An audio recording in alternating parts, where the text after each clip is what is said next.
118వ జన్మదినోత్సవాన్ని పురస్కరించుకొని బాబు జగజ్జీవన్ రామ్ గారు అంటరానితనం, అస్పృశ్యత, సమానత్వం కోసం చాలా పోరాడినప్పుడు ఆయన సేవల్ని గుర్తించి ఆనాడు మొట్టమొదటి స్వతంత్రం తర్వాత మొదటి కార్మిక శాఖ మంత్రి కూడా కాంగ్రెస్ పార్టీ ఇచ్చింది.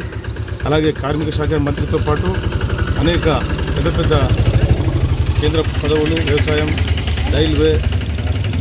భారత రైల్వేతో పాటు వ్యవసాయంతో పాటు రక్షణ శాఖ మంత్రిగా కూడా ఆయన చాలా ఎక్కువ సేవలు భారతదేశానికి అందించారు. అలాగే మన ఉప ప్రధానిగా కూడా వారు సేవలు అందించారు. ఇందిరాగాంధీ ఎమర్జెన్సీ టైంలో కూడా ఆయన దినాన్ని, ఇలా జన్మదినాన్ని సమతా దివస్గా కూడా మనం భారతదేశం అంతా జరుపుకుంటుంది.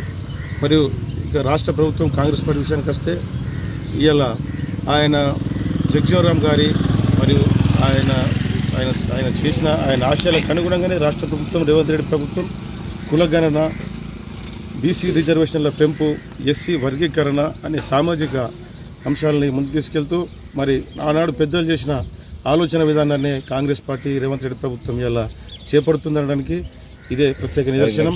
రానున్న రోజుల్లో కాంగ్రెస్ పార్టీకి దళితులంతా కాంగ్రెస్ పక్షాన ఉండాలని చెప్పి ఈ సందర్భంగా కోరుతున్నాం. దళితులు అంటే కాంగ్రెస్ పార్టీ అంటే దళితులు అని చెప్పి యావత్ దళిత సమాజం మర్చిపోద్దు. కాంగ్రెస్కే ఎప్పుడు బలపరుస్తూ కాంగ్రెస్తో నడవాలని చెప్పి ఈ సందర్భంగా తెలియజేస్తాం.